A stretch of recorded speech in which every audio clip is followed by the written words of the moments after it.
അതായത് ഈ ക്ഷേത്രങ്ങളിലൂടെ CPM ഉന്നം വെക്കുന്നത് എന്താണ്? അതായത് ക്ഷേത്രങ്ങളിലൂടെ CPM മാത്രമല്ല, ഇവിടെ സംസാരിക്കുന്ന നമ്മുടെ സുഹൃത്ത് പ്രിന്റുവിന്റെ പാർട്ടിയായ BJPയും ഒക്കെ ശ്രമിക്കുന്നുണ്ട്. ഇതില് ഞാൻ നിങ്ങളോട് കാര്യം പറഞ്ഞാൽ, ഞാനൊരു പത്രപ്രവർത്തകനാണ്, ഒരു കോൺഗ്രസ് പക്ഷം എനിക്കുണ്ടെന്നുള്ളത് ശരിയാ. ശ്രീ സുരേഷ് ബാബു എത്രയോ വർഷങ്ങളായിട്ട് കേരള രാഷ്ട്രീയത്തിലെ പ്രമുഖനാണ്. അതായത് ഏതെങ്കിലും കാലത്ത് കോൺഗ്രസിന്റെ ഏതെങ്കിലും സംഘടനയോ പ്രവർത്തകരോ ഈ ക്ഷേത്രങ്ങളിൽ കടന്നു കയറി പ്രശ്നങ്ങൾ ഉണ്ടാക്കിയിട്ടുണ്ടോ? ഇല്ലല്ലോ. കാരണം കോൺഗ്രസ് എല്ലാ കാലത്തും പറഞ്ഞിരുന്ന അവരുടെ ചിന്താഗതി നിന്നുകൊണ്ട് അവർ ക്ഷേത്രത്തെയും പള്ളികളെയൊക്കെ കണ്ടിട്ടുണ്ട്. ഇവിടെ നമ്മള് CPMന്റെ ഭരണസമിതിയാണോ അല്ലെങ്കിൽ കോൺഗ്രസിന്റെ ഭരണസമിതിയാണോ എന്നുള്ളതല്ല പ്രശ്നം. ഒരു ക്ഷേത്ര ക്ഷേമ സമിതി അല്ലെങ്കിൽ ക്ഷേത്ര കമ്മിറ്റി അവിടെ ഒരു പരിപാടി നടത്തുമ്പോൾ സാധാരണ നോട്ടീസ് തയ്യാറാക്കുമ്പോൾ അവർ തീരുമാനിക്കും ആര് പാടണം, എന്ത് പാടണം, അല്ലെ എന്ത് കളിക്കണം. ഇതൊക്കെ തീരുമാനിച്ച് നോട്ടീസ് അടിച്ച് ജനങ്ങൾക്ക് മുമ്പിൽ എത്തിക്കും. അപ്പൊ ആ നോട്ടീസ് കണ്ടിട്ടാണ് ആളുകൾ ഈ ക്ഷേത്രങ്ങളിലേക്ക് പോകുന്നത്. അപ്പൊ ഇവിടെ ഒരാൾ പാടുന്നു എന്ന് പറഞ്ഞാൽ ആ ആള് പാടുന്നത് ഇന്ന പാട്ടായിരിക്കണം എന്ന് ആർക്കും അറിയില്ലല്ലോ. അപ്പൊ അത് കേൾക്കാൻ ചെല്ലുമ്പോൾ ആ വേദിയിൽ മറിച്ചൊരു പാട്ട് പാടുകയാണെങ്കിൽ അതിന്റെ അർത്ഥം എന്താണ്? അത് നേരത്തെ ശ്രീ സുരേഷ് ബാബു പറഞ്ഞതുപോലെ ഒരു മറ്റേ എന്താ പറയാ, വങ്കത്തരമുള്ള ചിന്ത കൊണ്ടുണ്ടാകുന്നതല്ല, അത് ചിലപ്പോൾ മനഃപൂർവ്വമാണ്. ഇപ്പൊ കഴിഞ്ഞ കൊല്ലം ജില്ലയിലെ ഏത് ഭാഗത്താണല്ലോ RSS നേതാവിന്റെ ചിത്രം ആനപ്പുറത്ത് എഴുന്നള്ളിച്ചത്, അതും തെറ്റ് തന്നെയാണ്. അപ്പൊ എന്തുകൊണ്ട് അതായത് ഉദാഹരണമായിട്ട് പറഞ്ഞതുകൊണ്ട്, അപ്പൊ ഒന്നിനെ മറികടക്കാൻ മറ്റൊന്നിനെ കൊണ്ട് പറ്റില്ലല്ലോ. ക്ഷേത്രങ്ങൾ എന്ന് പറയുന്നത് ശ്രീ പ്രിന്റൂടെ പറഞ്ഞ അന്തിത്തിരി കത്തിക്കാത്ത ക്ഷേത്രങ്ങളിലെ RSSന്റെ പ്രവർത്തനം കൊണ്ടാണെന്ന് അങ്ങനത്തെ അത് അവർക്ക് വിശ്വസിക്കാൻ കുഴപ്പമില്ല. പക്ഷെ ഏത് നാട്ടിലാണെങ്കിലും ആ ക്ഷേത്രത്തിന്റെ കമ്മിറ്റികളിലും ഭരണസമിതികളിലും ആരൊക്കെ ഉണ്ടാവും നമുക്കറിയാം. സാമൂഹ്യ ഹിന്ദു സമുദായ സംഘടനകൾ ഉണ്ടായിരിക്കും, അല്ലെങ്കിൽ ആ നാട്ടിലെ പൗരപ്രമുഖരുണ്ടായിരിക്കും, അല്ലെങ്കിൽ ആ നാട്ടിലെ രാഷ്ട്രീയ കക്ഷികളിൽ പ്രവർത്തിക്കുന്ന വിശ്വാസികളായ പ്രവർത്തകർ, കമ്മ്യൂണിസ്റ്റുകളായാണെങ്കിലും കോൺഗ്രസ് ആണെങ്കിലും BJP ആണെങ്കിലും അതിലുണ്ടായിരിക്കും. ഇങ്ങനെയൊക്കെ ഉള്ള ഒരു ഒരു ഒരു ഒരു കമ്മിറ്റികളാണ് ഇതൊക്കെ കൊണ്ടു നടക്കുന്നത്. പക്ഷേ ഇപ്പൊ എങ്ങനെയാന്ന് വെച്ചാല് ഈ BJPയുടെ ഒരു മറ്റേ രാഷ്ട്രീയ പ്രസ്ഥാനം കേന്ദ്രം ഭരിച്ചതിന് ശേഷം തുടങ്ങിയ ശേഷം ഇവിടെ മറ്റു കക്ഷികൾക്ക് ഹിന്ദുക്കളുടെ വോട്ട് മുഴുവൻ അവർ കൊണ്ടുപോകുമോ എന്നൊരു ഭയമുണ്ട്. അപ്പൊ ആ ഭയത്തിന്റെ അടിസ്ഥാനത്തില് കമ്മ്യൂണിസ്റ്റുകൾ എന്ത് ചെയ്യുന്നു വെച്ചാല് ക്ഷേത്രം പിടിച്ചെടുക്കാൻ ശ്രമിക്കുക, എന്ന് വെച്ചാൽ ക്ഷേത്ര കമ്മിറ്റികൾ കയറാൻ ശ്രമിക്കുക. ഇപ്പൊ തൃശ്ശൂരിലത്തെ ഏറ്റവും പ്രശസ്തമായ ക്ഷേത്രമാണ് ശ്രീ വടക്കുംനാഥ ക്ഷേത്രം. ശ്രീ വടക്കുംനാഥ ക്ഷേത്രം തൃശ്ശൂർ പൂരവുമായിട്ട് ആ ക്ഷേത്രത്തിന് പ്രത്യേകിച്ച് ബന്ധമൊന്നുമില്ലെങ്കിലും ആ വടക്കുംനാഥ സന്നിധിയിലാണ് പൂരം നടക്കുന്നത്. ആ ക്ഷേത്രത്തിന്റെ ഭരണസമിതിയിലെ CPMന്റെ നേതാക്കൾ കടന്നു കയറിയിട്ടുണ്ട് കഴിഞ്ഞ 2-3 വർഷം മുമ്പ്. അതിന്റെ ഒരു ഒരു പരിണത ഫലം എന്താണ് ഉണ്ടായെന്ന് വെച്ചാല്, ഒരു 4-5 വർഷം മുമ്പുള്ള ഒരു 6-7 വർഷമായിട്ടുണ്ടാവും, ഒരു പൂരക്കാലത്ത് അവിടെ ശ്രീമൂല സ്ഥാനത്ത്, അത് വടക്കുംനാഥ ക്ഷേത്രത്തിന്റെ മുമ്പില് ഉള്ള സ്ഥലം, അവിടെ ഒരു ബോർഡ് പ്രത്യക്ഷപ്പെട്ടു. തൃശൂർ പൂരത്തിന് സാമ്പത്തിക സഹായം അനുവദിച്ച മുഖ്യമന്ത്രി പിണറായി വിജയൻ അഭിവാദ്യങ്ങൾ. നോക്കൂ, തൃശ്ശൂർ പൂരം എന്ന് പറഞ്ഞാല് ഇവിടെ ഇരിക്കുന്നവരുടെ പ്രിന്റൂര് കൂടുതൽ നന്നായിട്ട് അറിയാം, കാരണം ഞങ്ങൾക്ക് തൃശ്ശൂർക്കാരാണ്. തൃശ്ശൂർ പൂരം എന്ന് വെച്ചാല് ജനങ്ങൾ നടത്തുന്ന ഒരു ആഘോഷമാണ്. ഒരു രാഷ്ട്രീയ പ്രസ്ഥാനത്തിന് അതിന് പങ്കില്ല, ഒരു രാഷ്ട്രീയ കക്ഷിക്കും പങ്കില്ല.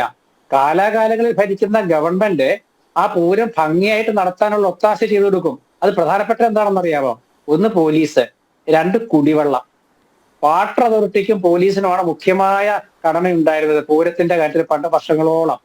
പിന്നെ അത് പോലീസിന്റെ കയ്യിലേക്ക് പൂരത്തിന്റെ ചടങ്ങുകളൊക്കെ മറ്റേ സംഘാടനത്തിന്റെ പാതി ഭാഗം എത്തി, പാസ് കൊടുക്കലും കാര്യങ്ങളൊക്കെ ആയിട്ട് എത്തി.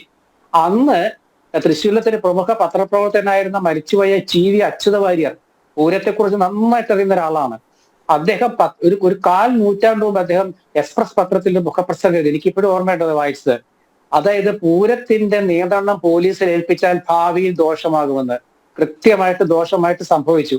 അപ്പൊ എന്താണ്, തിരുവമ്പാടി പാറമേക്കാവ് ദേവസ്വങ്ങളും 8 ദേവസ്വങ്ങളും ചേർന്ന് നടത്തുന്ന ഒരു ആഘോഷമാണ് തൃശ്ശൂർ പൂരം. അവിടെ ഇന്നിപ്പോ സംസ്ഥാന മന്ത്രിമാരെ പറയാണ് പൂരം ഗംഭീരമാക്കും. ഇവർക്ക് എന്താ അധികാരം ഇതില്? പൂരം ഗംഭീരമാക്കുന്നത് ദേവസ്വം കമ്മിറ്റികളും ജനങ്ങളും കരക്കാരും ദേശക്കാരും ഒക്കെയാണ്. മന്ത്രിമാർക്കൊന്നും ഒരു പങ്കുമില്ല. അത് കേന്ദ്രമന്ത്രിയാണെങ്കിലും കേരള മന്ത്രിയാണെങ്കിലും. വെടിക്കെട്ട് എല്ലാ സഹായം ചെയ്യും, പറ്റില്ല. വെടിക്കെട്ടിന് ചില നിയമസംഹിതയുണ്ട് കേന്ദ്ര ഗവൺമെന്റിന്റെ ഭാഗത്തു നിന്നും. അത് മാറ്റാനൊന്നും ആർക്കും പറ്റില്ല. അത് കോൺഗ്രസിനും പറ്റില്ല, BJPക്കും പറ്റില്ല. അതൊക്കെ ജനങ്ങളുടെ സുരക്ഷാപരമായ കാര്യങ്ങളാ. പക്ഷെ ഇതൊക്കെ ഗംഭീര വെടിക്കെട്ടെ എന്ന് പറയുന്നതൊക്കെ കഴിഞ്ഞിട്ട് കാലം എത്രയായി? എന്നിട്ട് ഇപ്പോഴും മന്ത്രിമാർ വന്ന ഇക്കൊല്ലത്തെ പൂരം ഞങ്ങൾ ഗംഭീരം എന്തടിസ്ഥാനത്തിലാ തിരുവമ്പാടിയും പാറമേക്കാവുമാണ് സുഹൃത്തുക്കളെ പൂരം നടത്തുന്നത്? അതിൽ 8 ക്ഷേത്രങ്ങളും. ഒരു മന്ത്രിക്കും ഒരു കേന്ദ്രമന്ത്രിക്കും ഒരു കോൺഗ്രസ് നേതാവിനും ഒരു കോൺഗ്രസ് എം പിക്കും ഒന്നും അവിടെ പങ്കില്ല. ഇതൊക്കെ നമ്മുടെ നാട്ടിൽ ഇപ്പൊ നടക്കുന്ന ഈ 21ാം നൂറ്റാണ്ടിലെ നവോത്ഥാന കേരളത്തിൽ നടക്കുമ്പോൾ നമ്മൾ എന്ത് ചെയ്യാനാ? കൃഷ്ണനായ ചോദിച്ച ചോദ്യമാണ്. കാരണം ഈ ക്ഷേത്രം പിടിച്ചെടുക്കാൻ ശ്രമിച്ചാൽ വോട്ട് കിട്ടുന്നത് ഒരു വോട്ട് പോലും കിട്ടില്ല. ഇപ്പൊ ഞാൻ അറിയാമല്ലോ, തൃശ്ശൂര് കഴിഞ്ഞ ലോക്സഭാ തെരഞ്ഞെടുപ്പിൽ സുരേഷ് ഗോപി ജയിച്ചു. സുരേഷ് ഗോപി ജയിച്ചപ്പോ എന്താ പറഞ്ഞത്? അത് പൂരം അലങ്കോലപ്പെടുത്തി സുരേഷ് ഗോപിയെ ജയിപ്പിക്കാനുള്ള സംവിധാനം ഉണ്ടാക്കി. അങ്ങനെയാണോ? പൂരം അലങ്കോലപ്പെടുത്തുന്നുള്ള ശരിയാ. എന്താ കാരണം? പോലീസിന്റെ വിവരക്കേട്. ആ വിവരക്കേട് BJP ചൂഷണം ചെയ്യുന്നുള്ള ശരിയാ. അതുകൊണ്ട് അവർക്ക് എത്ര വോട്ട് കിട്ടിക്കാണും? പരമാവധി എത്ര വോട്ട് കിട്ടിക്കാണും തൃശ്ശൂർ പൂരത്തിന്റെ? അപ്പൊ ഞാൻ പറഞ്ഞു ഇതൊക്കെ രാഷ്ട്രീയമായിട്ട് മാറ്റം. ഏത് പാർട്ടിയും രാഷ്ട്രീയമാക്കുന്നുണ്ട്. ഏത് പാർട്ടിയാലും അതിൽ മറ്റേ പിന്നാക്കം പോയിട്ടില്ല. പൂരമൊന്നും അല്ല. അദ്ദേഹം ഒരു സൂപ്പർ സ്റ്റാർ എന്ന നിലയ്ക്ക് അദ്ദേഹത്തിന് ഒരു മുൻഗണന കിട്ടി എന്നുള്ള സത്യമാണ്.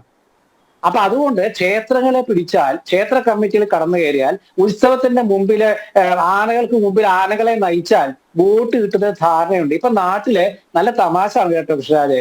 കാരണം എന്തെങ്കിലും ഉത്സവം നടക്കുകയാണെങ്കിൽ ഈ രാഷ്ട്രീയ നേതാക്കൾ അതിന്റെ മുമ്പിൽ നടക്കുക. എന്താ കാരണം എന്ന് വെച്ചാല് ഈ നേതാവാണല്ലേ ഉത്സവം നടത്തുന്നത്. അപ്പൊ അടുത്ത പഞ്ചായത്ത് ഇലക്ഷന് പുള്ളി വരുമ്പോ ഒരു ഹിന്ദു വോട്ട് കിട്ടുവോ? കിട്ടില്ല. നമ്മുടെ കേരളത്തിലെ ഒരു കോൺഗ്രസ്സുകാരൻ ഹിന്ദു ആണെങ്കിൽ അവൻ കോൺഗ്രസിനെ വോട്ട് ചെയ്യുള്ളൂ. ഒരു BJPക്കാരെ ഹിന്ദുവിനെ BJPക്ക് വോട്ട് ചെയ്യുള്ളൂ. ഒരു കമ്മ്യൂണിസ്റ്റുകാരൻ ഹിന്ദു ആണെങ്കിലും മറ്റേ BJPക്ക് അല്ല കമ്മ്യൂണിസ്റ്റ് പാർട്ടിക്ക് വോട്ട് ചെയ്യുള്ളൂ.